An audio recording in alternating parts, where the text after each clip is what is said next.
there. Okay, well, welcome everyone. It's Wesley here from Business Blessings. And what a great privilege to have Bob Beaudine with us this morning. Good morning, Bob. Well, good morning from Australia. Good afternoon in Dallas, Texas, where you are.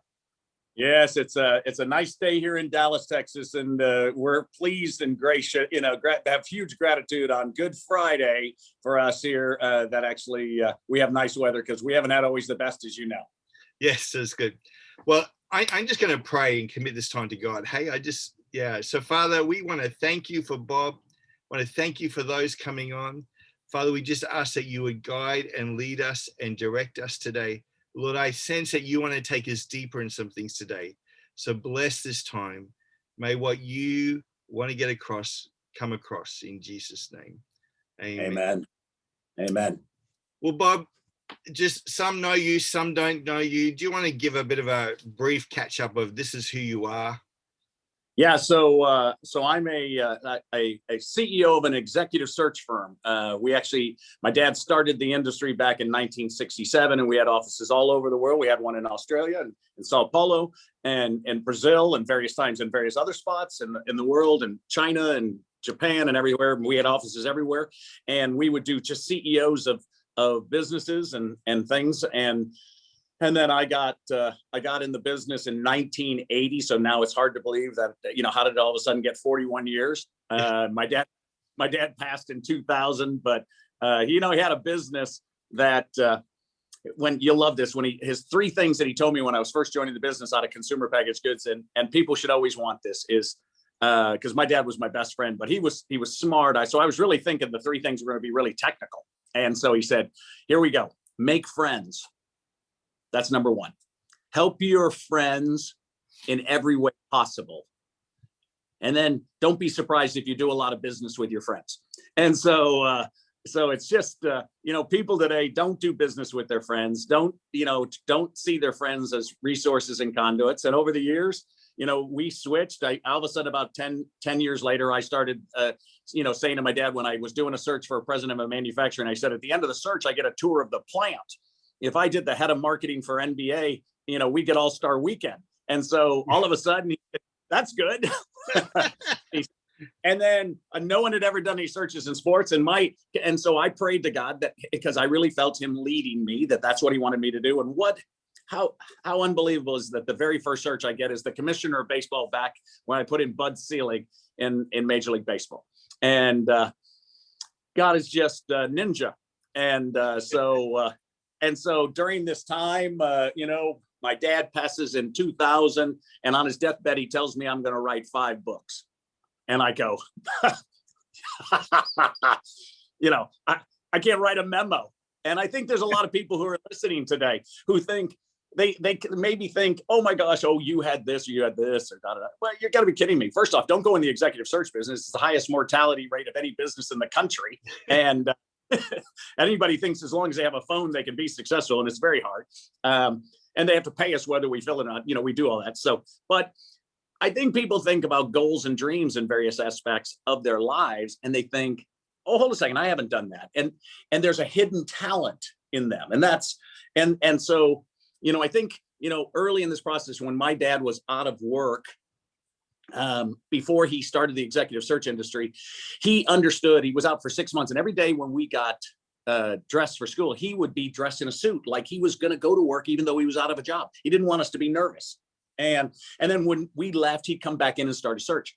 And then when I worked for him, if somebody came in our office and didn't have an appointment, he would say to us, he said, Bob, I want you to go out, put your arm around him, bring him in. And he says, and sit and talk to him, get a cup of coffee. And he said, there's something great in everyone, and it's your job to find it. Wow. And so that's pretty much up to speed as to where all of a sudden, out of nowhere, I wrote a book first and got into the power of who, which was I would have called it the power of friendship. As you know, we talked about that before. And that's what we spent last time, which was I just actually watched it all again our last time we did it, and it was awesome. I love that interview, and I must say, like, I've been reflecting and thinking the power of who and Two Chairs have been very, very instrumental in my life, because it's made me like I just read your book, and it actually helped me to connect with Manny Pacquiao of all people. And then when he did a fight here in Australia, God said to me, I need to serve him. But I thought, how the heck do I reach out to someone like that? But so I just applied your Power of Who principles and asked friends, who do I know that knows him? And it was 3 connections, you know, and it just went through. So it's very powerful. And of course, 2 chairs is just life-changing. And there's some people on the call here today who use it every day, and you know, like I do. And it just really opens doors beyond what we can do in the natural. So I'm so grateful for you, Bob, for being obedient to writing those 2. Yeah, so lucky to have. I mean, it's like blessed, you know, to have parents that I had who God gives you initially, right? I think He gave me my 2 parents specifically so I could help mentor and share other things to a lot of other people who maybe didn't have that. Yes. And you know, and so, you know, there's 70% of men, at least in the United States, that have never had their dad say, "I love you." Yeah. And so we get a chance when I go to meetings, I have everyone hugging each other, telling them we love each other. It's just reminding people there's 180 words in the Greek language for love. We have 1. So I love my wife, Cheryl, of almost 38 years, and I love tacos, you know? And so it's somewhat confusing, but the answer is that we can tell people we love them. You know why? There's so many different things, and it's not inappropriate. It's not this, but it's sure a whole lot better than like. Yes, that's right. Exactly. So, Bob, I want to go deeper today. Like 2 chairs is great, and I love the stories in there.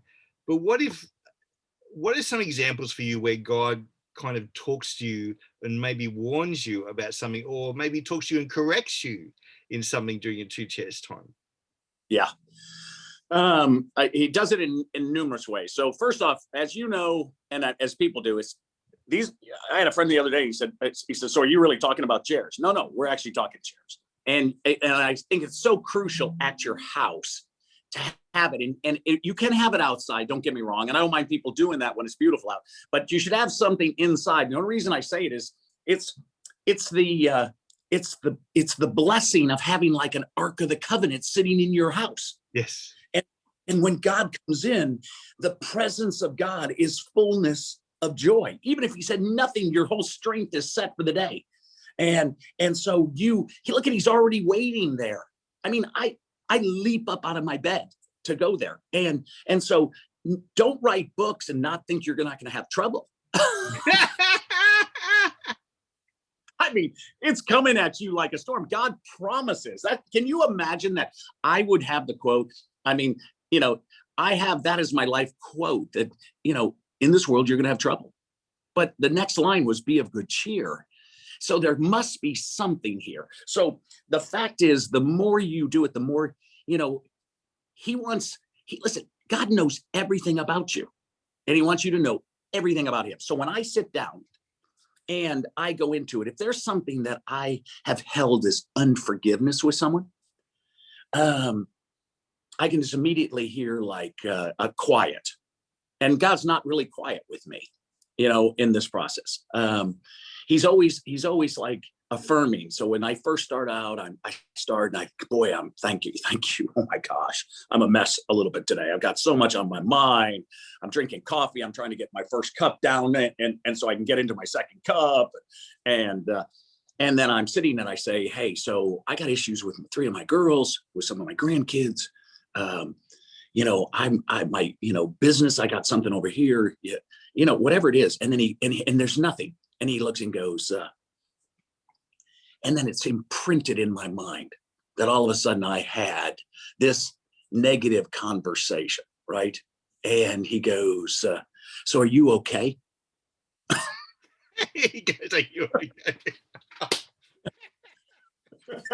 And I go, what do you mean? And he goes, I don't know. Why don't you go ahead? And he says, I'm going to put something on your mind. And that's how he says, I'm going to put a word on your mind. Tell me what that is. And I looked at it and he goes, and I feel the word. I said, sad. And he goes, that's what your heart is. And he says, there's a part of your heart, Bob. He says, I'm trying to get through because we have so much to do today. I mean, I need you to get out and do some things. You seek me first, and then all these other things I got for you. I don't even want you thinking about those things. It is such ridiculous. You're the son of the king. How do you not understand who you are and whose you are and the path you're called? So I got some things. Now listen, go ahead and tell me about it. And I go, I don't know how. And I just dropped right in. I know, I don't know how I got in that conversation. And I said, I was just mad and I was so proud about something that I said, I said, there was something that I just felt there was so much danger that I thought I'd just say something out of danger that I felt for my daughter, that I'd say something. And he goes, how did that work? Not good. Not good. And he goes, listen, I want you to stop for a second and send her a text as before we start. Tell her how sorry you are. And so I'm emotional. It's just like, oh. And so we just stopped. He said, look, I'll wait. And so I just started talking. Oh my God. Rachel, oh my gosh, I'm sorry. I don't know how I messed up. And I said, I should know better than to try to tell you this and that. I said, listen, I love you. I know you'll make, good decisions on that. And immediately it comes back, it's early. I didn't think she'd be up. Immediately it comes back, Dad, I can't believe you sent this. I was just up and I was just talking to God about it. Of course you were. Yes. You got this thing triangle happening here. And so it wouldn't matter if that, I'll come in and all of a sudden, like I put in people in search and sometimes the person I put in then hires other people to do their jobs. I just got them that whole opportunity. I look at God and I go, do you know about this? Yes. That's a great question. I do. And I go, you could have gotten me that. Oh yeah. That's the sound. This utterance. And I go, he goes, are you poor? No. Have I let you lie down before? He says, listen, if I wanted you to have that, I'll get it for you. I give you all this. You don't ever go for it. I give it to you. This is a different relationship that God has with people at Two Chairs. This is a remnant. There are less than 1% of people in the country, in your country, in all of our countries that are doing Two Chairs at a normal basis. Can you imagine? It's a remnant. This is a group. If you're doing Two Chairs at the moment, when I started writing Two Chairs, God stopped me right off the bat and said to me, now listen, people are going to ask you, you're going to be on with like Wes and people are going to ask you, is God going to talk to me? What do you say to them? Oh, yes. I'm going to tell them you said that. And he goes, well, that's good. I needed you to say that out loud because it's going to be hard for some people to believe that God can do that because they don't feel good about themselves. And it's just bad.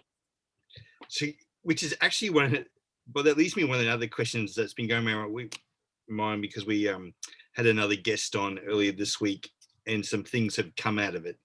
And one of those things is I sense that people are actually afraid to meet with God. Oh, yeah. So I wanted to ask you that. What do you say to people when they're afraid to do the Two Chairs because they feel like God may berate them about something, because and a lot of times it is about their picture with God as well.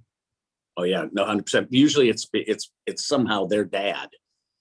It's the same dad figure, right? Your dad didn't treat you somewhere, and there's something that's still hidden that you can't deal with, and then you have the dad figure go straight to God. So here's one.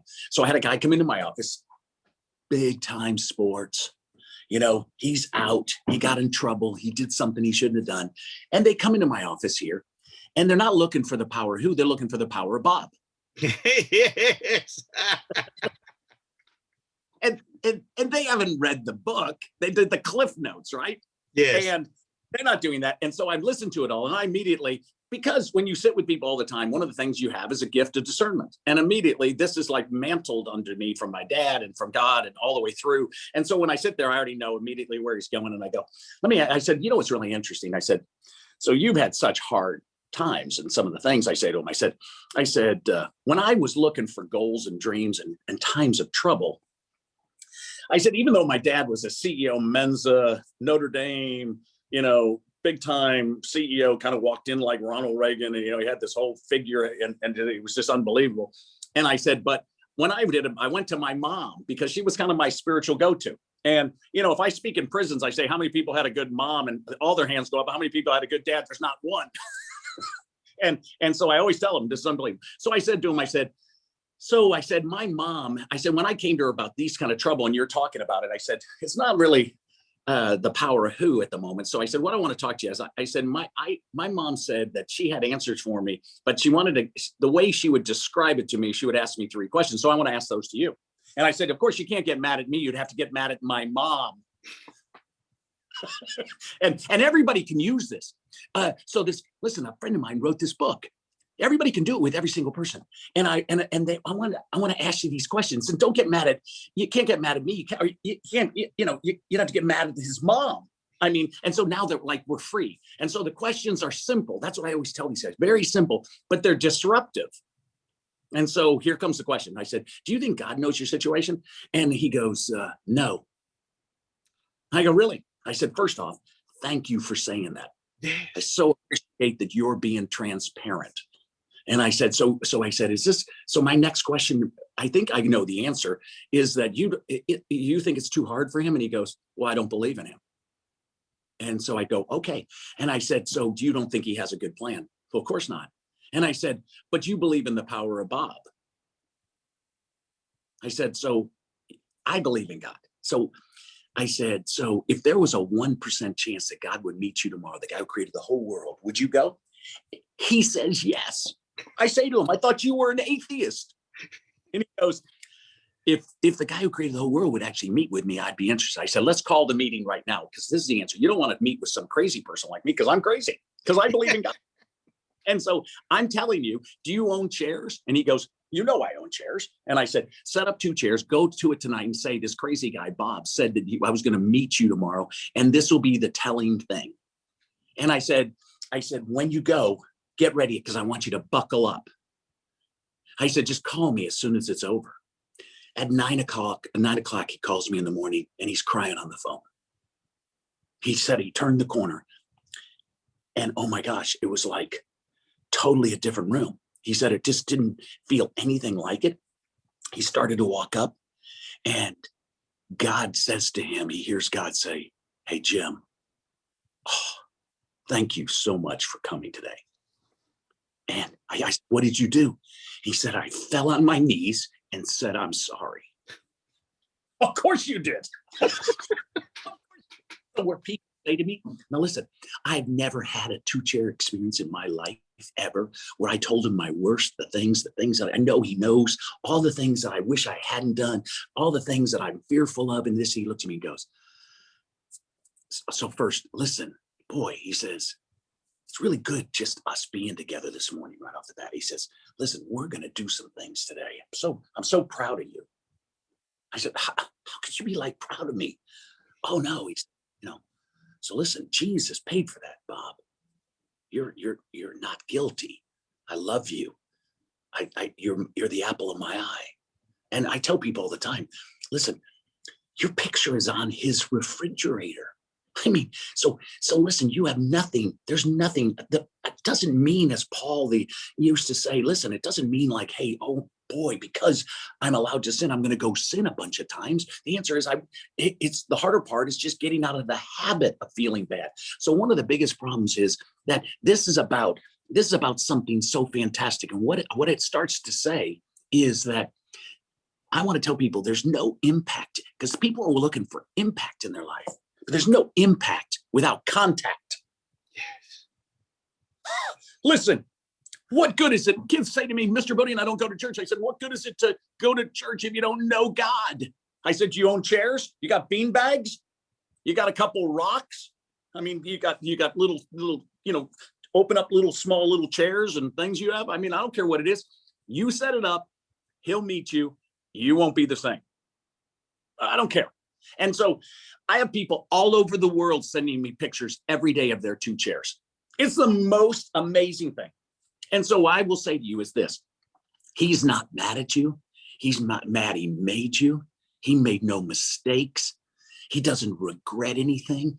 He has an assignment and a purpose and a destiny for you, and it's unbelievable. Each person listening today, you do one thing better than anyone else in the whole world, and you got to run to your 2 chairs to start your day, because he's normally saying, I'll start saying, hey, here's all the things that I got. And he goes, okay, wow, great. Okay, so now listen, I got that. And so now I go, and so he says, do you get that? Because I got it. I want to know if you get it. And so I said, I get it. And he goes, okay. And so he said, now listen, at 10 o'clock, I got somebody I want you to take some time for. And I said, who is it? He goes, you'll know. And then he says this, are you available? Because it won't be convenient. But since he said, listen, I own all the time and all the space and all the matter. I don't live in that. I made it. And so people need to get their heads around. You can't lean on your own understanding here. You just got to acknowledge him, and he directs the path. There's nothing about this that you can actually do. It's incomprehensible what God's going to do. And it's incomprehensible that you're looking for position, power, and money, trying to get peace, happiness, and contentment like you think you can do that. Like financial security equals peace of mind. That would mean the richest people are the most peaceful. Oops. Happiness equals things. Well, as soon as I get a nice thing, I want a new nice thing. And we're humans. Here's the thing. You have a position, daughter and son of the king. If you only knew how important you were to God, how powerful you are, the same power that raised Jesus from the dead resides in you. He gave you a new heart. He gave you a new mind. You think like he thinks. He can send you things. So like when my wife calls me on the phone, people always say this. So what are you talking about? Like, how do you hear God? What are you talking about? Every day you listen to the enemy, you know exactly who that is. Yes, exactly. He's got full on attack all the time. He can try to get me anywhere. And then so my wife calls me at the office. Hey, honey, what are you doing? I don't go, who is this? No, I know her voice. God says that my sheep know my voice. You know it. So listen, this is a mind blower. Before the foundation of the world, God said he knew you. People have to get their heads around this. That means that if you knew, you had to have talked. I don't know anybody that I haven't talked with. Know somebody and not talk to them. And so that could have been for 5 minutes or 500 years. And I believe that he told you your whole life. I do. He showed you the beginning and the end. See, that's what the interesting aspect of 2 chairs. People say to me, what the heck is 2 chairs? And I said, it's the beginning and the end. It's the nucleus of the cell. You know, it's like everything emerges from our 2 chairs time. And so this is a source of everything. And so I just kind of find we're just not, I don't know, Wes. It's just, it's a time now that God looks and he wants people to really figure out that you just come and show up. Fearful, bothered, sinful, annoyed, in the midst of a potential divorce with your wife, in the midst of all of a sudden you just got fired, you don't want to tell anybody, you just lost all your money, you've been gambling on the side, you've been doing things that you don't anybody wants to know. He knows. And the safest place you can be is at 2 chairs. Yeah. You go, the quicker you're all of a sudden going to be able to be knowing that I don't want to be any other place but here. I mean, can you imagine? So God says that he knew you before the foundation, and then he showed you your life. So what did he show you? The good, the bad, the ugly, and the epic. And you said, I want that. And he goes, now hold a second. There's bad stuff here. And he goes, no, I can do that if I get that. And he goes, you're going to do all that because I'm the author and finisher of your faith. I do it. You're not going to have to do it. I mean, you got to just show up. You're not an achiever with me. You're a receiver. This concept of achievement is just out of control here. And so you're doing the done. So our faith, and I sit with people, I go, so our faith, whether you realize it or not, says that we died, okay, spiritually, just like Christ is, and on Good Friday is dying, and then he's rising. And then we are seated, it says, in heavenly places. SEATED. That's 2 chairs. Yes.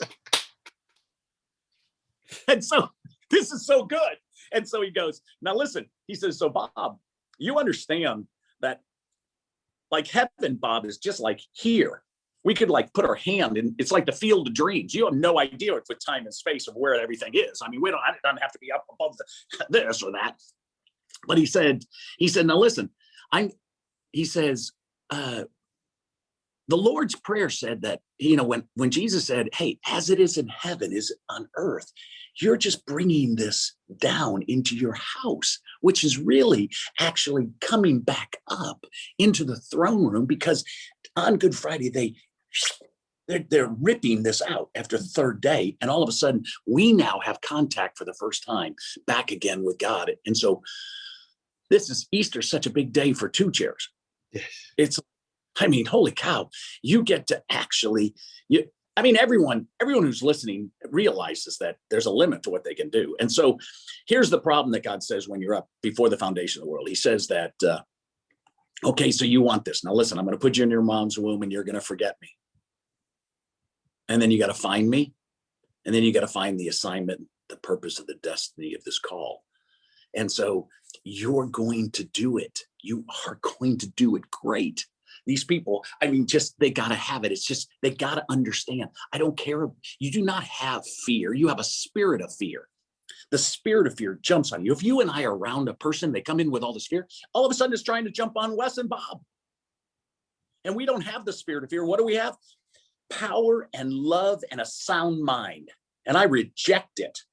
I reject that. If you reject the enemy, if you say no, he must have to cower and flee. The problem is, we listen to this so much and we never listen to God. I had this football coach call me the other day, and he's a new head coach like at Rutgers. And so he said to me, oh my gosh, Bob, he said, did you write a second book? I said, yes. He says, I love your mom. He goes, and he goes, that could have really helped me during my time in one of my previous jobs. And I go, yeah, I know, I really could have. And he goes, listen, I've been doing 22 years of quiet time with God, Bob. I just never knew I was the one who was supposed to be quiet. Yes. I said, these people write my books for me. How would I even do anything? Half this stuff, people, if I start telling all the stories about this, I had an 88-year-old woman call me the other day and she goes, Bob Beaudine? And I go, yes. And she goes, is this his call center? And I go, I don't have a call center. I said, this is my cell phone. And I'm thinking, I go, so what's your name? Sarah. Oh gosh, Sarah, thank you. I said, Sarah, so what's going on? Oh my gosh, I love your mom. I love 2 chairs. This is so fantastic. And I go, great, fantastic. Why are you calling? And so she goes, I'm not hearing God. Really? And I said, so how long have you been doing this? I started today. I go, okay. So you spent 88 years never doing 2 chairs. And now if people don't really realize that the enemy's going to try not to get you to do this, because doing this, when you sit across from God at your chair, you're like Moses sitting at the burning bush. Your countenance is changed in the presence of God. And everyone knows it. You will all of a sudden build confidence that you will know that you're the son or daughter of the king. You will then have some specific things that you're looking for today, because when you have cares, which of course, I don't believe we were created to have any ability to carry cares. That's why our bodies go bad when all of a sudden we start to try to carry stress. And so what happens is if all of a sudden I'm worried about Rachel, and I'm worried about Cheryl. And then all of a sudden Wes has got a problem. And now all of a sudden I only need one more. And then I lost sight of everybody else. And I can't do one thing. And God said, would you give me all those things? See, this is the reason he wants to have two chairs. You got to have an exchange. We got to exchange all my stuff so that he can give you peace. He promises his peace. He's got to give it to you. He promises if you spend time with him, he'll give you peace. He'll give you wisdom. If you'd ask him, he'll give you insight and power and favor, unlike anything. And that's what we have to do, because he said that these signs are going to follow those who believe. They're going to do all these unbelievable gifts. You know what? I keep looking at people and I'm going, show me who's doing any of them. I don't see anything. And the reason is no impact, no contact. You spend time with him and you have to you end up looking like him in the mirror. Why? Because I'm just going to go out because I'm really excited. And I turn to the person and I say, hey, oh no. Yeah. No, I'm in. I mean, how do you think so I got up one morning about 10, 12 days ago, and God says to me, Wes Leak. That's what he said to me. At 2. I said, Australia? And he goes, yeah, we're doing his show. We need to do something. I have some people there that I'm really about to explode some things throughout their whole world. And listen, we've got to get this in their head that they're important, that I'm in with them, that I'm not mad at them, that I'm going to take them to heights they have never seen. And he says, you tell him that you want to do this. And then I called you and you said, oh my gosh, let's do it. And I'm thinking, and here we are. Absolutely crazy, Bob. It's Easter Saturday morning. Who the heck is going to join us? Exactly. I mean, that's my point. But you know what? I've done talks before, such huge crowds. And then if I do just, someone asked me the other day, so how did you ever learn how to do talks in front of people? I said, I did like 2,675 one-on-one before I ever did a talk. This to me is so much fun. I love it. I can do talks with individuals. I'm just a jabber. I got so much inside me. Out of the abundance of the heart, Bob's mouth keeps talking. What do you do? I'm just trying to tell people, hold a second. Listen, God is amazing. He's not something. You're amazing when you have God. Yes. But, everything's done. You're doing the done. Okay, Bob, let's get down to real. And we just chatted about this just before we came on. Obviously God spoke to you about something prior to the pandemic happening. You guys in the US in a way worse situation than what we are in Australia. But tell me, how is God leading you and guiding you through this time in your 2 chairs? Yeah. So first is that first, the good side of it is that I'm in Texas and we're kind of like our own country.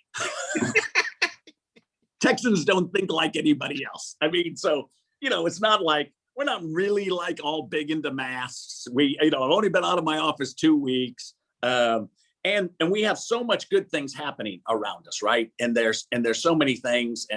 But here's what I want to get across. So I'm executive search in sports. And of course, every college and every pro team and everybody in sports shut down. And so, hold a second, they're not like allowing me to stop paying for my nice office. They're expecting that to be paid constantly. And they're not like paying us a lot of money in the United States on our little program from the United States coming, because we don't do that. We've been doing a bunch of other stuff, paying a bunch of other people. And so I immediately, 3 months before this is how gracious God is. So you have to understand that God's always talking to you all the time. And he's so listen, he doesn't have 6 telephone lines for 7 billion people. He doesn't just work on pandemics, heart attacks, natural disasters. He knows your name. He knows your cell number. He knows exactly where you live. and you're important. He's counted every hair on every person's head. He digs you, and he's got a plan, and it's good, and it's prosperous, and has a future, and it has a hope.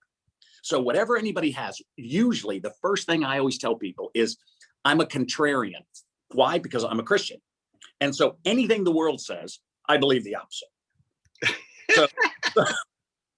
So if you tell me about trouble, so people usually come into my office and say, oh my gosh, I just had this and I lost it. I lost everything. And I say to them, congratulations. Oh my gosh, this is the greatest day of your life. And they look at me like, what? And I go, you hated that job. You hated this. You got to get, this is God. God stopped all churches. He stopped all of this. Why? He wants this. Yeah. Listen to me. They didn't have churches back then. They had trees.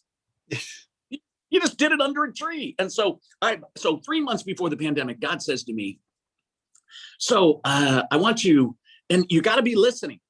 I mean, in 08, 09, we had a big downturn, and God was telling me a bunch of stuff. I heard nothing of it. And I could have done different investments. I could have done, because the market goes this way. This is the perfect time to take it and buy and go this way. And God all of a sudden is giving you new products wherever there's trouble. I mean, I wouldn't be in an executive search business if the only reason my business is available is because you all have trouble. Yes.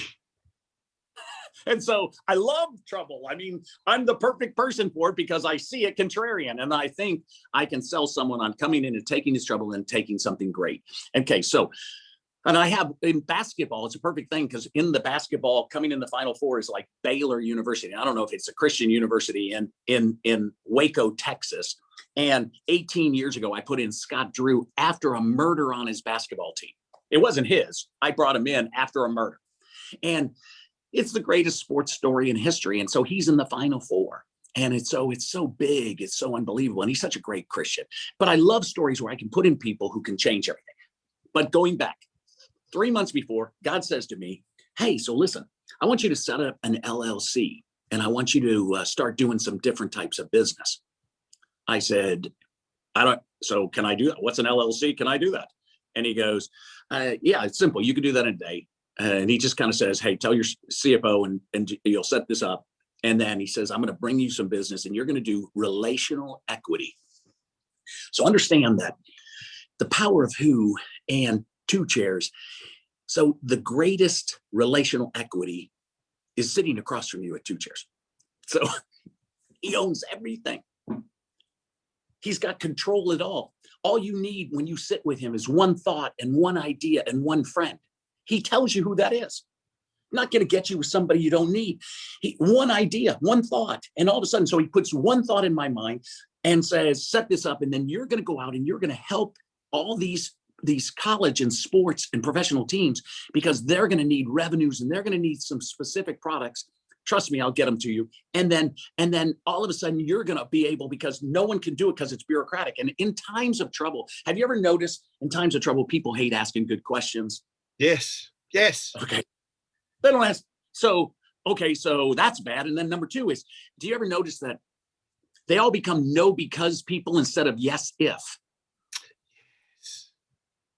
It's unbelievable. So you could be handing them the greatest thing in the world and they cannot receive it because they're sitting fearful and sitting in quicksand and they're wondering, oh my gosh, I'm not going to do it. And then, hey, they're not going to say anything positive. They're never going to say they're ever going to get anywhere.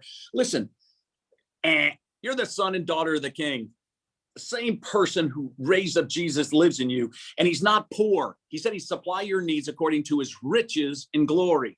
So this is ridiculous. It's just ridiculous. Everybody like goes back to Mary and Joseph and they said, oh, well, Jesus, he grew up so poor. Really? So like they come in and they have this really thing, they have the birth, and then here comes the kings with gold bars and frankincense and myrrh. I don't remember anyone else talking about that. No. And then they have the story of the rich man. Well, the rich man who he's asking him to come follow him. It was a rich man who had never had any of the wealth that he developed himself. That's why he was saying it to him. He had nothing. He did nothing for it. He just got it was given to him and he had no life. And God has given each of us a life where you do one thing better and he's got to get you to do it. And then the people here who all of a sudden he's given out things who he's given to, and then you invest it well and you work hard and you think with your mind and you do things that are good for people. What is it again? Make friends, help your friends in every way possible. Don't be surprised if you do a lot of business with your friends. I mean, come on. I mean, if you don't have a plan for your life, then someone has one for you. And I don't know about you, but that sounds like a threat.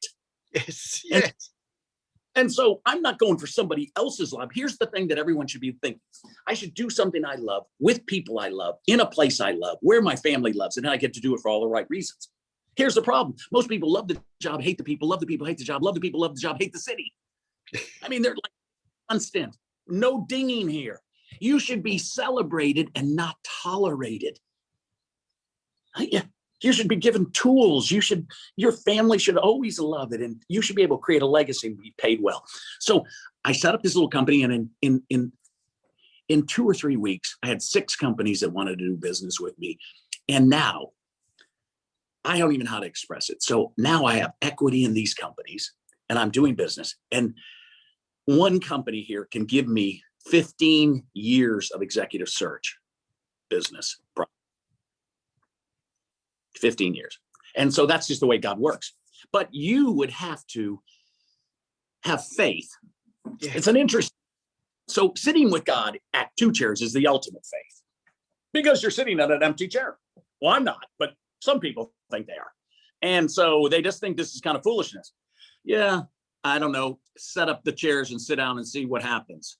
Because when you walk in, I've had people walk in and there's a fog in their room. I've had people walk in and all of a sudden, it was like a totally different atmosphere. And, so I don't even know how to express it. I had a guy who was the head of security for a sports team, and he was, late 60s, and he grew up Lutheran. He didn't really, he always believed, gosh, Bob, God would never talk to me. My dad, never told me he's loved me and this kind of stuff. I gave him the book of 2 chairs. And because I was on the board of the Texas Ranger baseball team, so he's doing it, and he reads this book. And then he said to me, can I talk to you? Sure. And he goes, I had no idea you wrote books. And then I'm reading this book, and he says, I'm not really like reading a book. I'm like all of a sudden having an experience with God reading your book. And so I can't wait to do my first 2 chairs. And so he says, I come around the corner. Oh, I mean, it's like, he says, I've got a duck to come into the room. Okay. It's like, he said, I don't understand. I have to bow. It's like the eye of the needle. But people never understand how hard it is for a rich man to get in. It's like the eye of the needle. Well, that was a camel who had to bow down to come in. That's what God's always saying. You got to like bow into this. Listen, have you any idea who you're sitting with? I mean, you're not sitting with like Beyonce or somebody. I mean, you're sitting with, we're talking with the who of who's, the King of Kings. This is like the big moment. And so he comes into the room, and he's bowed in, and he comes and sits down, and he puts his hands like right on his knees, and he's got his head down. And he goes, Fred. Oh, Fred, man. He said, I have been waiting for this moment with you. And he says, Fred, you're not too late. You're not too early. This is just perfect. And all of a sudden, Fred's just like, he doesn't know what to do. And he sits there, and then he feels God's hands on his hands. And while I'm sitting and talking to him, he just starts uncontrollably crying. And so I just said to myself, wow. So here's the coolest thing, Wes, is that we're in an opportunity to all of a sudden have God with us. We can do some things that has never been done. It's so wildly good. And so, Zig Ziglar, the great, motivational guy, used to always say, so he used to always say, you don't have to be great to start, but you got to start to be great. And I'm just asking people is this. The challenge is, listen, if there's a 1% chance, would you go? I bet it's yes. And then the question is, but most people are all not going because they're fearful for some reason, like, hey, like he's got a book here, like he's keeping of all your stuff. My own point is I come down in the morning and I go, hey, I'm total mess. And I look and say, hey, I have no idea. Or if I'm in something, I keep at my bedside a book of that, a little pad of paper so I can do it. So if I wake up at like 2:00 and all of a sudden I'm like thinking of stuff and I'll go, hey, did you want me to get up? Or you want me just to write that down? Yeah, write that down and tell me what it is. Write the 3 things that you're just thinking about. And he says, we'll talk about that in the morning. And then he'll turn to me and he'll turn and say, no, you got to get up. Let's go talk. And then I get up, sit down, and he goes, listen, that was full on attack. None of that is true. Here's what's true. You're a treasure chest of gifts and talents. You listen to me, you're mine. I got you. We're going to do these things. We're going to do great, mighty things. I want you to know that it doesn't get easier though. The hard part is you have to have faith. Without faith, it's impossible to please God. Faith is the substance of things hoped for. So all we needed was a measure, a seed. And then it turns into the substance with what? Hope. I just got to hope it. And then I got restarting. And faith, what does it do? Then it does this crazy thing. Faith calls things that are not as though they were. There it is. Bob's contrarian guy. Oh no, this is the greatest day in the world. Oh no, hey, so everybody who says, hey, we could never do this. No, I think we probably can. How? I don't know. With God, all things are possible. And I think people need to think that. Bob, I want to unpack that because I often find that God speaks to me about doing something. So God says you set up the LLC, but then there's a lot of other stuff that comes. So obviously it's a continual going back to him. Okay, I've done this. What's next? Or like, how do you process those kind of things? Yeah. So I was seeing a question that somebody just put up already about that they didn't hear God loud. And so I was doing it. I was kind of listening to you, but God was telling me first. So I want to tell first to her just because I just saw it. It just came on my. That's okay. Yeah, go for it. I want to say it, and then I want you to ask this question again. So people ask me all the time, does God talk out loud to you? I have people all around the world in various parts of the world that have less Western thoughts of impossibility of that subject. And they tell me they've heard God speak. I haven't heard that. I've been in situations which crazy where angels and things that people did something for me and they had to have been an angel. I don't know how it is. I never saw them again. That just did. The stories are so wild, but I will tell you this. Do you hear the enemy speak to you? And do you know that common voice? Isn't it interesting? If you tell anyone that you talk to God, they're going to call you schizophrenic, or they're going to call you and think that you're religious, and they're going to say there's something you're not allowed to do that. Really? So yes, I'm the son of the king, and you're the daughter of the king. And I saw that murder. I mean, the answer is yes, God does it. And so listen, you start to keep a pad. And when you start to think your thoughts, I just need you to write your thoughts down. What did you just hear? What did he say? Keep writing them down. And then when you look back, you're going to be amazed. My mom started me doing something. It was crazy. We started doing letters to the Lord. So she would say, listen, when you're really in a struggle, I need you to write, Dear God, and then start to tell every problem out loud. You write it all the way down and don't stop until you're mad and you get it all the way through, et cetera, and all the way through. And then you're done. And then boom. And then you wait a second, you pray. You start praying. And then you go, Dear Myrna. And then watch what he says to you, how affirming and what he says to you. And then you're going to go back. And I want you, as you finish this letter, he's going to tell you every detail.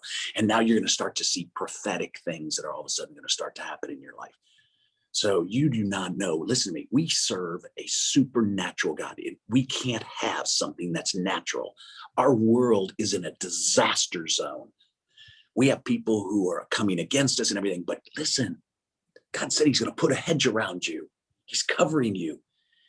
No weapon formed against you is going to prosper. He's going to supply your needs. He's got ideas and thoughts and inspiration and wisdom. And the answer is it's all bigger and better than gold and silver. All this is something he provides you instantaneously because you have the mind of Christ. And you have to start writing and saying notes up. I can do all these things. You got to start saying to yourself, I hear God. and look at him and say, because God always asks me sometimes, and we fit. Now, listen, do you believe that I'm taking this? Because this is a big one for you. And I go, I'm struggling on this. He goes, okay, so stir it up. And I go, what do you mean? Stir it up. He says, I want you to stir up the fact that says that I want you to write all the things down that have happened good to you in the last year, all the times I've done it. So when people like say to me, oh, hey, so I spend time, and I say, well, what did God say? God talks every day. What I'd like to, 6 years ago, God did something for me. What? Come on. I mean, it's the craziest thing in the world. I have something happen every day. And the reason is, are you available? And so you do not have to try. I don't have to go out in a placard and hold my placard up and say that God saves. I don't have to go hand out stuff unless God told me to do that. I mean, I'd go circle Jericho and do my pans and do it if God told me to do it. But I don't have to do that. But my only point is, he just said to me, God, the Holy Spirit, he says, when Jesus at the end turned, he said, I've got something great here. Now listen, I'm going to go. I'm going to leave, but I'm going to give you the Holy Spirit. And he's going to lead you and teach you and guide you and comfort you and tell you to turn left or right. You know his voice. Why? How would you know that voice? Before the foundation of the world, you already talked to him. You actually already know him. And that's why you're getting these deja vu moments all the way through your life telling you, oh my gosh, what's to happen? And people will cross your path. When my dad told me I was going to write 5 books, I scoffed. He goes, no, you're Bob, of course you are. And so I didn't start writing for 4 more years. And every year someone came across and go, oh my gosh, you should write that in a book. I'm just telling you. And I go, wow. And then God looked at me each time I'm doing 2 chairs. He goes, how many more boats and helicopters do I got to send you? I mean, it's the funniest thing in the world. As we go, I'm going to move my thing because I'm over here so I can walk and talk as I put this on a charger as we go here, but it's going to be good. So keep talking. This is alive as we go. This is good. Australia here. I could get it on my phone charger. Of course, you would expect my phone charger wouldn't, as I'm looking outside my deal, you would expect I'm going to close that down, but my phone charger, because I talk so much as an executive recruiter, this is just happening all the time. So, okay. So what was your last question? God speaks to you. Like, so for example, he talked to you about setting up the LLC and you think, okay, that's crazy, but it seems crazy to me, but God's told me, so you go out and do it.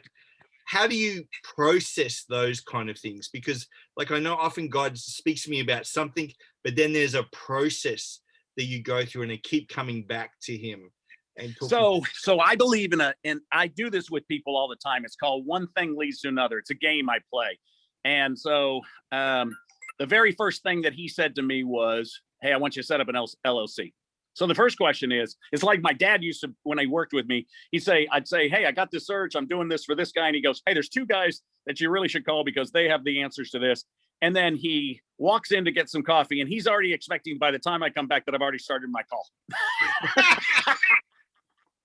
I mean, it's like we're not like taking any chances here. You got to be able to get this as fast as you can. And so I did. So my one thing leads to another is that I immediately set up the deal, the LLC. The second thing I did in my process is that I started to tell people in my office that I'm going to do this. Then third is that people called me and I was expecting something to happen. So I'm looking for the telephone call of the company that's going to call and give me. And right off the bat, this company that was a digital company who wanted to digitize pictures and everything said, hey, listen, we have this unbelievable thing. We take all the pictures that everybody has in sports teams and they don't lose all their history and everything of what they do. And this will be fantastic. And he said it will cost like $1 million or $2 million to do it. And I know they can't afford it, but what we're going to do is we'll sponsor it with like powered by IBM, powered by Bank of America, powered by something. And he says, and then you'll be able to do it. But we can't get to the person, and we need you to open it up. And then immediately, bam, I just started opening up people. And when we found that all of that made revenues for these people, fantastic. And then we had a gaming, kind of a little sports gaming thing. And then we had food. Because of COVID, they couldn't actually hand out food because they were all in a bubble, and they couldn't have anybody. They couldn't sit like at little hotels and go through, the little banquet area where all of a sudden they go, get their food. And so one thing led to another, and all of a sudden, each of these has opened up doors that are so wild that how do you express it, right? It's too cool. So this one thing leads to another is so good. And that's what I'm saying to people. So I believe that everything great that's ever happened to you has happened. That's really where I'm writing my next book. Is everything happens. My next book is, I think, going to be called 5 Minutes or Less. And how to live a transformational life in a transactional world. And everything great happens to you in 5 minutes or less. Everything bad happens. And so, but when this 5 minutes or less happens, that means that you and I might talk for an hour, but while we're on this call, people are getting little 5 minute bursts. Yeah. They're remembering the 5 minutes. Yeah. And so I've got to keep doing my part, and then into this thing, and we got to keep getting it. And then sometimes you're with somebody and they're not ready to hear the truth. And you're going to sit and talk for a while. And then guess what? Bam, I'm hitting you with the 5 minutes. And God doesn't really do that. That's why 5 minutes in the presence of God at 2 chairs is, changes all your best laid plans.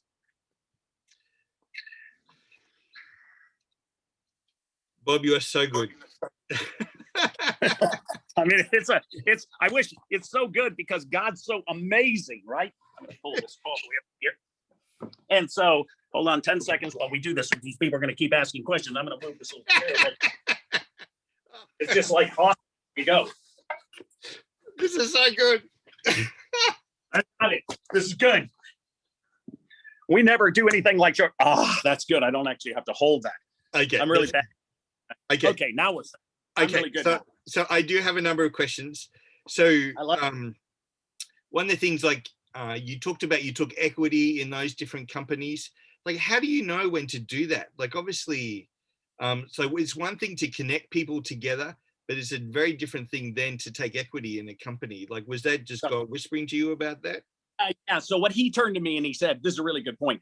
God talks just like you and I are talking. And just like these people are hearing questions. How do they hear those questions? Yes.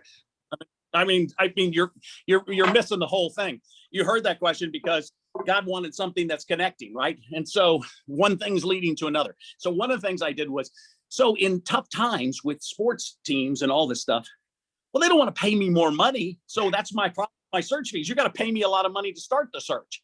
And so when I go out to this company, they don't have a lot of money to do it. But what they do have is they need the relational hit.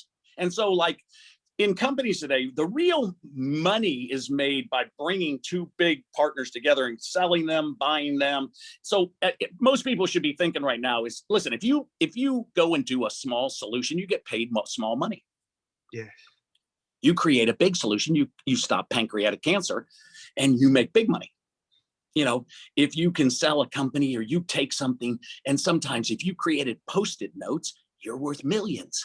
And so my wife sits around sometimes and she'll go and say, oh my gosh, this would be really good. So like while we're in a pandemic, Peloton, the little bike that you have with the TV in front and everyone's on the bike and everything, she goes, we started out, we bought a Peloton just before to work out in our house. And then she goes, wow, this was brilliant. She goes, I just looked on a thing that I looked at the stocks at 17. And she goes, we need to buy that stock. And I go, you've never looked at a stock price in your entire life. And she goes, and I thought, and then as soon as I said it, I'm thinking, we're at 2 chairs. She's God's chair. I'm sitting in the other. So listen, I set up 2 chairs. I never sit in his chair, but I let my wife sit there. Or if I ever have any of my kids have problems, they got to sit in God's chair. So they get the whole, listen, these have been prayed up. I don't ever sit and think about these thoughts except at 2 chairs. I have a round table in my office, and I have 2 chairs at my house, and both of them are anointed. One here anointed so I can help people in business, and then another there. So when you're so onto something here.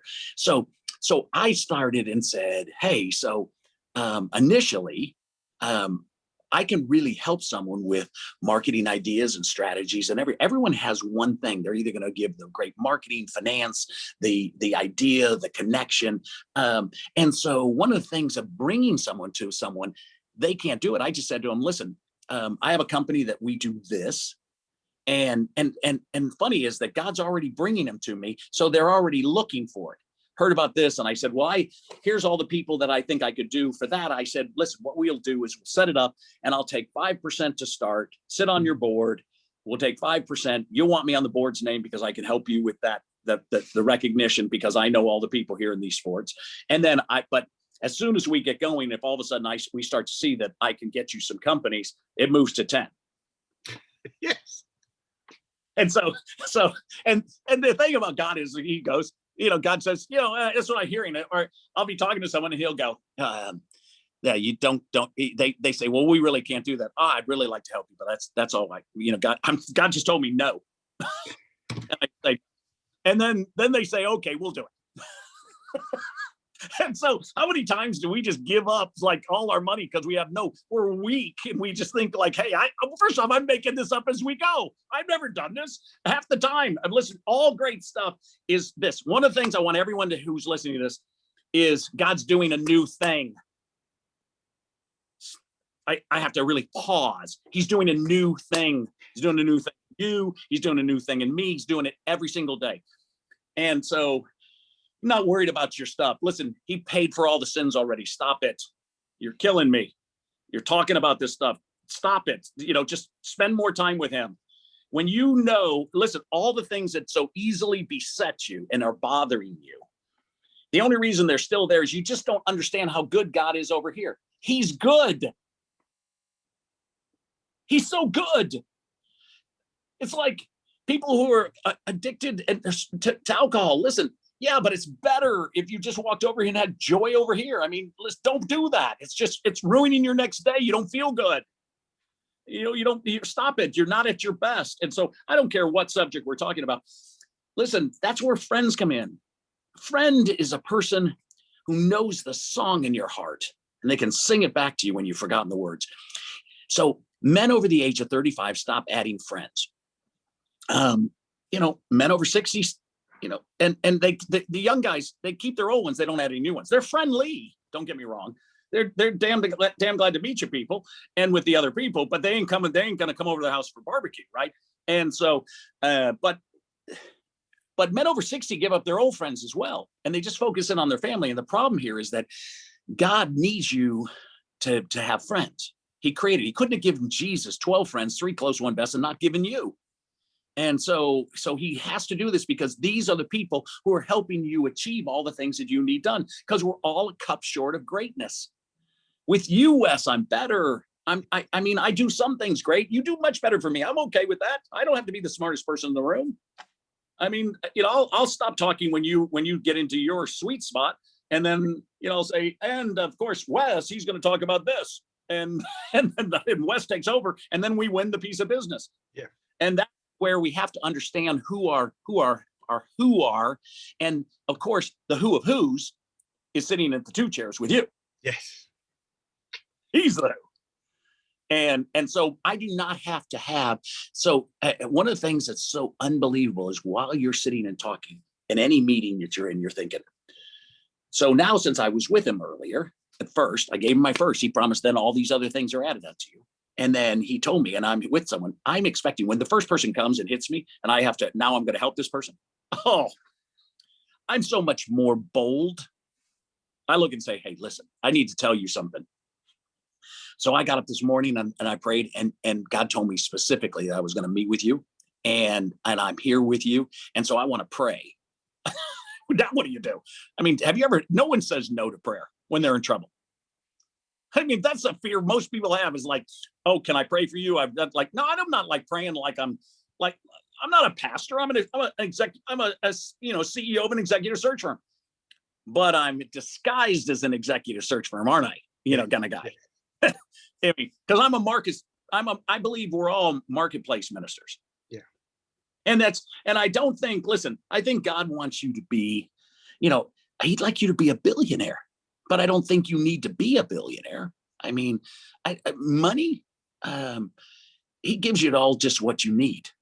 Listen to me, one of the things that is a cop out I find for Christians, if they're not asking the question they should, one of the cop outs is, well, what if it's, if it's God's will, or it's this, what are you talking about? You've died.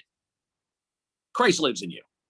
He wrote on your heart a new thing, and all the desires of your heart that you're really wanting. I don't want things that I don't really want. And the thing he does, and there's nothing that he couldn't get or do. And I'm not wanting silly, stupid stuff. Although I'd like to have a jet just so I can come over and see you, Wes. Yes, And when I would like that. And so I'd like everyone who's listening to pray for that. So it's the only thing that I'd actually really like, because I don't need all this other stuff. I'm still in the same house I've been in for 36 years. I'm married to the same wife for 38 years. And, I'm in the same job. I did a talk on change, and I said, you might think that I don't like change. And the answer is, but listen, there's nothing about my marriage is the same with 3 daughters and 4 grandkids. And there's nothing about my job that's the same. And I can promise you, my house does not look the same since I've been in it. Okay, Bob, this actually leads to stuff around timing, because sometimes we hear, we get a prophetic word or God says something, but then is it for now? Is it for later on? Whereas it seems to be God speaks to you and you just do it. But does sometimes he speak to you and said, this is for down the track? I think there's times that in anything we do, we start immediately. Yes. Then there's no wait on when God talks to you about something. And there's no alert thought that something's not happening. So, sometimes, it takes, I've been in on one of the LLC deals, and it looks like it's taken like 8 or 9 months for us to get through. And then I would look at all these people, and they're all like, oh my gosh, it's not going to go, or this isn't doing. And I said, yeah, but we're learning. So it's all about learning and growing. And so we didn't really understand the business to start with. And I didn't know that I'd be like the head of sales for this group also, right? And I'd have to write all their stuff and do all this. And I'm thinking, but I found it just becomes more of a blessing, and I get more blessed. And I've now figured, and then finally we're moving, and boom, we got a hit. And now we got a second hit. Now we got a third hit. Now it looks like I was telling you earlier, it could be 15 years worth of search work for me. All of a sudden, 15 years. But the question is, God never quits. He never quits on anything. He's never going to quit on you. There's no time that you could ever go anywhere where he's not going to come and get you. He's going to leave the 100 to go find you. There's no time out here. And the answer is, that's why it's so important to forgive people and to help them and get them over some issues. Pandemics has really hindered people, because especially young people who are like their first year in college, they're not with other people. They're not with their peeps. They can't be with their who. And so you got to call them and say, hey, are you okay? Is everything going good? Hey, you might say, if God says to me, hey, I want you to do something. I've always heard this, and it's just amazing. I'll never forget, Cheryl's dad had all of a sudden, my wife's dad had a heart attack. And so they lived about 2.5 hours away, and they were at some, crappy hospital that he just happened to be over at some place. And I hear God say to me, get in the car and leave this second. So I turned to Cheryl and said, hey, you keep the kids and that's all the stuff. And I'm going to get you there. And we're going to do all that. And I got in the car and drove. And for somehow it was a 2.5 drive, but I got there and in 1 hour and 54 minutes or something. Right. But I will say, I probably was driving a little fast, but but God was saying to me, I was already talking to her. And as soon as I arrived, we call Cheryl's mom Mama, and he was Pawpaw. And he was in the ambulance already going, and she was all alone. And as soon as the ambulances left, I arrived. Is that not how good God is? And immediately I solved it. I immediately got there. I got to talk to him beforehand. And God, he wanted to tell me some messages specifically and things I needed to do, and that he felt God was taking him. And that he said, hey, you need to get these 3 things done for me. Will you, are you there? And so here it is that God, so if you'll listen, Um, and he says to you, I want you at that funeral. I want you at that wedding. I want you at the situation. I don't want you to be fearful about this. I need you to call this person and encourage them. I need you to send a note to me. Like, if every single day, people should get on Facebook or Instagram or LinkedIn with me. And because every single day I put up a post from 2 chairs. I sit at 2 chairs and I'm putting, and God's telling me something. And when I do it, and then he says, and I do it, and he goes, hey, and we laugh, and he tells me some line. And so I write it, and then I'm doing posts. And so God, if people are thinking, hey, how could you have time to, because I'm going to write, I'm in the midst of writing a new book. I've got my 4th grandchild going to be done coming in April. I'm got a whole business. I got 3 daughters who are usually in trouble in some things. And and I got a bunch of businesses, and I got speeches. I'm going to do things. That thing is this: time is our enemy, but timing is our best friend. It's a paradox. He owns time. All you have to do is just show up a little burst. If I could encourage people, listen, you wake up in the morning, boom, you're out of the bed. You're running over, you're getting your coffee. We're not reading his autobiography while we're talking to somebody. We're not looking at our devotional and reading a devotional, vicariously living through someone else, having a good conversation with him. He's there. He wants to talk to you. I put on some light Christian music that I love, and I'm set up my mood. I'm sitting in here, I'm talking to him. I got my coffee. I'm sitting here. And then I had taken the dog out, took Rudy outside, I got it all set. And so this is all unbelievable. And then we sit and talk. And so you've got to get into the motion of your burst. And then your mate gets up. Oh, bam, you got to hit them with a burst of the love. Just the same way your dog does when the dog sees you. My dog loves me so much. It's like a perfect example of God. He means, oh my gosh, I'm just so happy to see you. I so love you. And then you're going to get a chance with somebody in your day. And so your voice, when you answer the phone, hey, how are you? Oh my gosh, it's so great to hear from you. Is everything going okay? How's your family? Don't get into business. We're not in for the deal. We're in for the relationship. Listen, Zig Ziglar again, man, the guy really had some good quotes. If you want your dreams to come true, make other people's dreams come true. I mean, it's just so unbelievable. It's that the guy just is, and he lived in my neighborhood. I mean, the guy would walk by. I'd be walking down the street, Bob, top of the morning. And, he's just unbelievable. And so my point is, our little burst is what God's wanting, because he needs you to be there with a totally contrarian view to what's happening. If you would do, he says, can I trust you, Bob? I got some people in trouble. I need you to love on them. I don't need you to like them. I need you. Don't give me the like stuff. Don't give them a little portion of me. I need your full attention. And if you do that for me, I mean, I'm telling you, can you see, I can just see your parents while you do that, and my parents are both passed. My parents above her, and then he's got there. Get over here. Look at Bob. That's exactly what I wanted to happen today. And I mean, there's a cloud of witnesses. And then we're all thinking, I hope there's not a cloud of witnesses during my not so good stuff. But I know this, in the burst of the morning, he's already got tender mercies for me. I mean, and people can't get around the fact that we serve somebody who loves us so much. And Easter is such a great time to think about it. I mean, it's the most horrendous way to die. It's the most horrendous thing. And at the same time, he paid for all our shame, our fears, he's bruised for our iniquities. I mean, there's so much that he just took, and he knows, and it's not too hard. He's got a plan. And listen, each person who's listening today, he's got a plan for you that's unbelievable. I can promise you, I don't care who it is. If you lived here and your son was down for the count, had 2 DUIs and had something else that was in trouble, and you said, I don't know what to do. It's just, he's driving us crazy and da-da-da. Yeah, send him over here. I want him.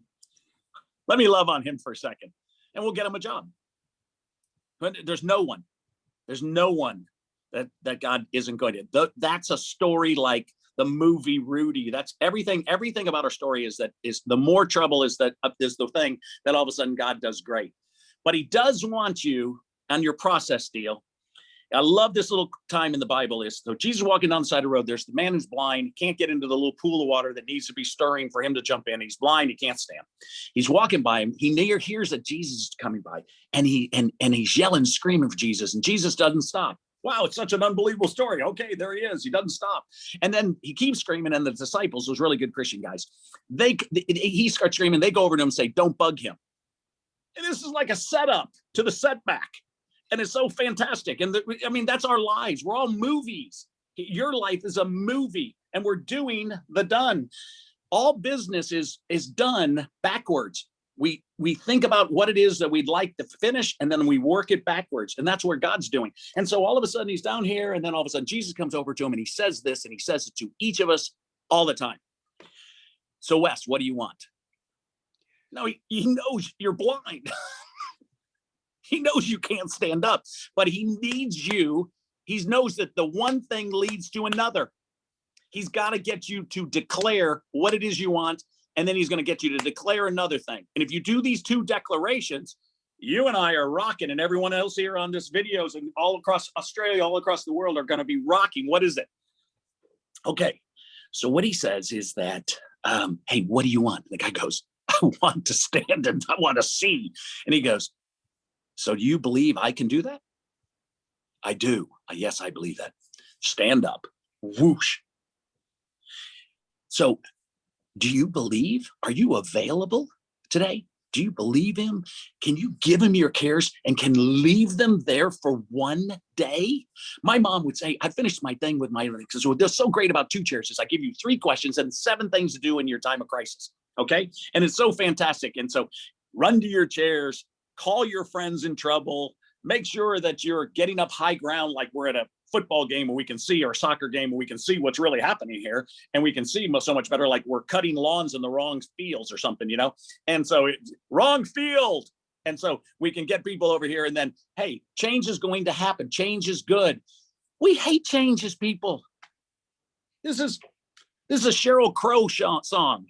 Hey, change will do you good. We need some change. And so as soon as you make a change, the enemy's all of a sudden making changes. They're coming out to get you. This is like halftime. And so I need you to be strong and courageous. It's not going to happen overnight. Okay. I need you to keep your eyes forward. Don't look backwards. I don't want you doing it. Don't look back at Sodom and Gomorrah here. I don't want you looking back. And then, hey, I need you to do the done.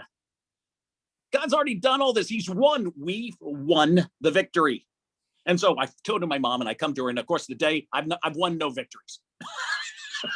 I mean, my day's shambles. Whatever I had wrong just got double wrong. And so I come and I said to her, what do you do at the end? And all of a sudden you've done all 7 steps and da-da-da. And she goes, oh, that's so fantastic. That's what my mom would say. Oh, that's so fantastic. She'd go, that's when God says, see you tomorrow, same place, same time. I mean, I love having a mom like that. I mean, it's so good in this process that you can't believe it. And so what's the next question? Well, I'm conscious that time is running. Sure. That's what we do. We always listen. We're in Australia and in Dallas. It's like, oh my gosh, we should do this every week. I'm up for it if you are. We're just like, if people really knew what we're doing here, we're like, all of a sudden we're opening doors and breaking gates. What people should understand, there's no guardrails and no ceilings to anything. There's no height, no depth, no length, no breadth or width to 2 Chairs. We haven't even scraped the beginning. Our brains are only doing like 2 or 3, 4%. What if we could actually get the insight, the wisdom, and the power and the favor, and we really knew it? Now, you got to believe that God really wanted us to do that. You know that he wanted us to go out and heal people and prophesy to them and give them words of encouragement and knowledge. And he wanted us to, he wants us to be fully in the spirit. But I don't know. It's hard. Why? because my boss just told me this, he's a butthead and he's did this and I can't do that. And my whole life's in shambles. And I came home and no one in my house loved on me and no one's nice to me and my family. And this, 2 chairs. Because if you're looking, you need to run to them at the second that happens, because God looks and goes, listen, I need you to see the day different. If I give you everything, you're the bride of us. We're paired here. We're a team. And so I'm going to meet all your needs. And then you can go and love on your wife. You can love on your husband. Go over and say to him and give him a hug. And when was the last time? You and I both know, I think if people would just do this, if husbands would just help out in the kitchen and give their wife a back massage, and if a wife would give their man a hug. I mean, we know the difference between a good hug and a bad one. I know the difference of a good kiss and a good kiss, and we need to be champions again. And we need to be, husbands and wives need to be best friends. So that God said there's no greater love, than to lay your life down for a friend. The friendship is the greater love. You have to be best friends. When I do this text message game, that we send out to everybody and we say, hey, I was just thinking about you. I wanted to tell you how much I appreciate your friendship. I love you. When people send that to their mate, 94% come back, did you mean this for me? It's so sad. And then I say, no, I meant this for you. And then they say, seriously, who's got your phone? And then we say, no, I meant this for you. I love you. And then the love letters start coming. See, it doesn't take much, but the problem is it's one thing leads to another. If you send it to your friends, they want to know if you're drunk. They want to know if all of a sudden you're okay in a pandemic. And the answer is, no, I am okay. And so my friend's never going to say he loves me back. No, he is. You just haven't said, hey, I was thinking about you. I mean, the issue is these are the 3 most affirming lines. I'm not telling you who to send it to. I'm just saying that you got to tell. There's 180 words in the Greek language, as we discussed earlier. There are 180 words in the Greek language for love. We've got 1. Okay, I love my wife, Cheryl. I love tacos. And of course, it's complicated. But here's the thing. One of the things that I can promise you at 2 Chairs that we need more than anything is we need to know when you sit with God, you are getting full love. You're not getting God does not believe in constructive criticism. He's only working on what he wants. He's never talking about where you're the other. He's paid for that. He's trying to remind you who you are, not get you to feel bad about who you used to be, the died person. I mean, this is who you are, Bob. Listen to me. You know what I love about you is you're going to go in and you're going to do this and this and this, and it's all going to be good. And don't worry about that. I need you to just go tell, hey, while I'm there, he says, hey, make sure Cheryl, did you know that this about Cheryl? She doesn't feel good about this today. He'll tell me that. And then I'll say, hey, did you, hey, how can I help you on this today? And it's just but listen, we have the keys to the kingdom and we're not using. And so if I could just encourage people that don't worry about the fact that you haven't been there at 2 Chairs. Don't worry that you kind of go by it. But listen, you can't start your day without getting your battle plan. I mean, don't do this. People, like I did a talk for a big church, and then the guy goes, you can do this at 2 o'clock, at 4 o'clock. And I go, no, you can't. You got to do it first. Why? Because God loved you first. He forgave you first. He died for you first. He chose you first. Everything about God is first. And so all he needs you to do is 5 minutes first. And then he'll be before you. He'll be in middle with you. He'll be out way ahead of you. He will solve the problem. He's sending you direction. It might last 2 years. It might last 5 years, but it's done. The question would be is, what else has he got for you? Like this, we keep living our lives one-dimensional. We're who-dimensional. Our friends, he gave you these people. Listen to me. I can take you places you've never been. You just haven't asked me. That's the whole point of the power of who. We don't, if you and I are best friends, would you help me? You'll say yes. And then I say, why would you deny me the same joy of helping you? And see, if we can get back to being Christians, the body of Christ, if I never understood, can you imagine how much money we'd all make? We just took our 14, 20, 100 people that are listening, and all of us, we start our own company. I promise you, just in our own group, with what we could teach them right now, we'll all be multimillionaires. There's no problem that you have on money. You have no impact, which you're wanting impact. And the only reason you don't have impact is because we don't have contact. You want impact? Connect. With who? The King of Kings, the creator of the universe. He has no problems. It's a great day. Today is Good Friday here in Dallas. And so, and I'm telling you, on Easter, we're just reminded again that he rose to do what? To get into a chair next to you, to lead you, to guide you. You're important to him because you're the heir of the throne. You're somebody that he has, and you're going to do something, even if you don't possibly think in your mind that you're worthy enough to do it. You are not a good person. You've never done this. You do one thing better than anybody in the world, and it's about to unleash, and we're unleashing it right now. In the name of Jesus, I just pray unleashing of every single person who's listening on this and has listened to this, that they would go to their chair and say and talk just naturally, like we've been talking. That's how I talk to God. And God is going to start whispering into your ear. And then you're going to find that the enemy does not want you to do this, because he does not want you to know you're the son or daughter of the king. So think that there'll be more calamity. I bet that there's going to be dogs knocking things over, and your kids are all of a sudden going to get up, and you're going to go, I'm not going to be bothered by that. It's coming. I'm telling you, it's coming. And listen to me, whatever you get, if you got a second, start to praise him, and the angels will encamp wherever you are, and he'll step his foot into the room. And if he steps his foot in the room, you're changed. And that's why when you go out, you'll look like Moses. Everybody carries this personal environment and it's going to be invisibly transmitted to everybody else. You're going to give them the who juice. You're going to give it to them. Why? Because God has met all your needs. I'm done. I'm ready. I'm this. And time is nothing to me, because it's 1,000 years and a day. And so he can turn it in a second. He can transport us. You got to believe and understand that. So blessings on each and every person. I'm just telling you, I'm sending it the exact same way that Jesus did with the centurion. I'm just sending the word, and you are going to be blessed. Every single person.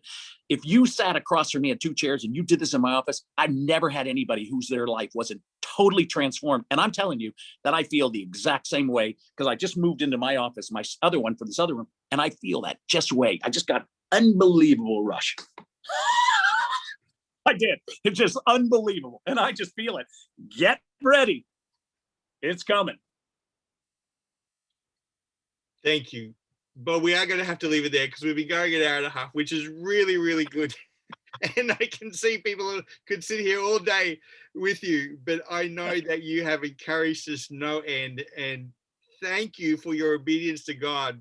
When he said, phone me, I will answer that call. Bless you. Thank you so much. Words. I love you. Yeah. Every person I see all your names. Thank you. Is it Shiny or Shiny? It's whatever it is. Shiny. Huh? Yes. Yes. Blessings. I love it. Tony, blessings. Yeah. Blessings, everyone. All you guys in this process. Myrna, everybody that you've been on. Thank you for all your questions. I'm going home. That's good. Thanks. Enjoy your Easter weekend, and bless you. And we'll talk again soon. We'll do this again. We will.